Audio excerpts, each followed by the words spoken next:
What is it? The latest plucky upstart that thinks it can waltz onto the premium-badged small sports saloon battlefield and set up camp amongst the dominant likes of the BMW 3 Series, Mercedes C-Class and Audi A4, while making life even harder for the dwindling Alfa Romeo Giulia and Jaguar XE. It's taken Brits a few decades to come around to the idea of Korean cars being more than just a low price and a long warranty. Are we now ready to buy their posh saloons? Because yes, the young Genesis brand hails from South Korea, where it's actually the premium challenging offshoot of the Hyundai-Kia empire.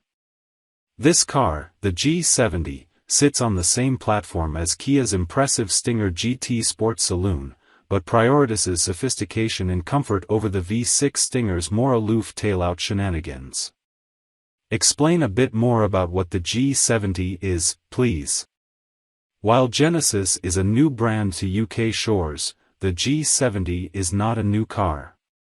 It's in fact a well-facelifted version of a G70 that's been on sale in the Far East and North America since 2017, making it older than the current BMW 3 Series and Mercedes C-Class.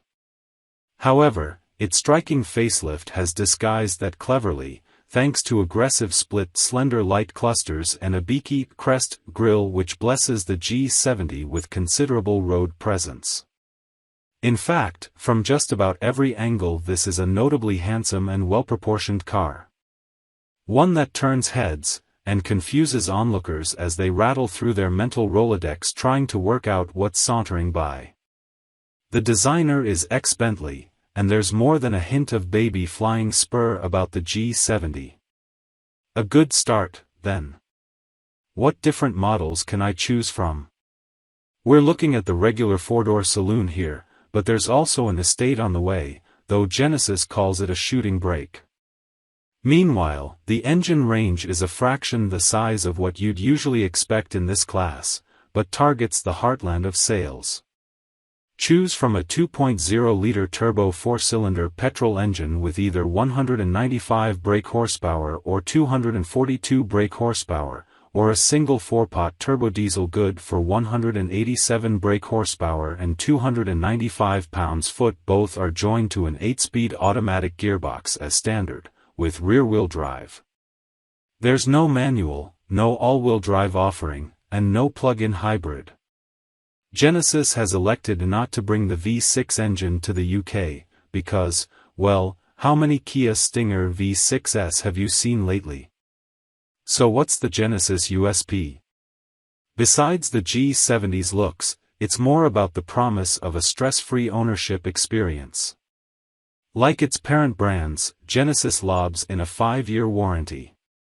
What's more notable is the concierge service. When the car needs a service, it'll be collected from your house with a courtesy car. What is it? Don't be fooled by the outside. This looks like the ordinary, but extraordinarily cheap, ZS, but is actually full electric. And for a full electric crossover, it also goes with an amazingly low price. There are disadvantages in this approach. The ZS EV inherits, unnecessarily, the gawky front overhang of a body designed for a transverse combustion engine. Would look better on bigger wheels too. What kind of range will it do? The shortish wheelbase means there isn't room for a huge battery. The ZS EV gets by with 44.5 kilowatt-hours. It's enough for 163 miles in the WLTP test. But of course a smallish battery does help to keep the price pinned low, and the weight reasonable. Broadly you'd say the ZS lives in the small crossover class. But it's bigger than nearly all of them, and hence roomier. Is better than the petrol version? When we reviewed the petrol versions of the ZS, we slagged off the wobbly transmissions and the lack of driver assistance or active safety systems. Well, as an EV, the transmission business simply goes away, because it's a single speed. And for the EV version, MG brings a comprehensive new driver assistance suite, even on the base version. MG isn't known for its crossovers, is it? Crossover and electric are words that would have the original MG company rotating in its grave like an MGB's crankshaft on the red line. But anyone subscribing to this view needs to calm down. Since its stringback glove sports car days of the 1950s, the MG name has always diverted into mildly hopped-up versions of Austin and Morris saloons. MG Montego, anyone? Nowadays the name belongs to the Chinese SAIC conglomerate, so at least there's true industrial heft behind it. The company has a battery plant capable of churning out 300,000 electric vehicle packs a year. What's the verdict? It's cheap, sure, but the rest of it won't make you run away screaming. The electric part of this car is pretty good. The motor's smooth and the battery gives enough range for general biffing around. Sure, the range isn't colossal, but that'll be less of an issue in future years as rapid chargers get closer together. A 50 kilowatts maximum charging rate is okay given the battery isn't huge. Most of the onboard tech is decently executed too.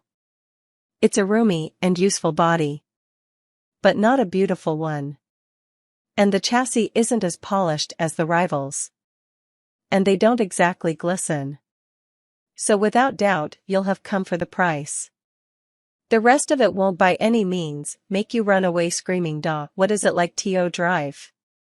The electric motor is a 143 brake horsepower job, making 260 pounds-ft from zero. That's enough to propel it at least as briskly as a small FWD crossover needs to go. The 0-62 is 8.5 seconds. It feels perky without being so quick as to trouble the comparatively unsophisticated front suspension with torque steer. Or endlessly invoke the traction control. Acceleration is smooth and as blissfully free of interruptions as single-gear EVs all are. Albeit this one sounds slightly whiny. Still, it's far quieter than a combustion car. The narrow tires don't kick up much noise, nor the body through the air. And you won't be cruising fast because the top speed is just 87 miles per hour, and if you go near that your range will melt like April snow.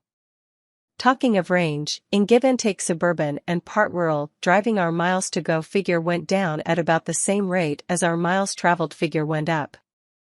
That's what you want. With an official figure of 163 miles, you'd probably be comfortable doing 150 miles between stops. Plenty for day-to-day use.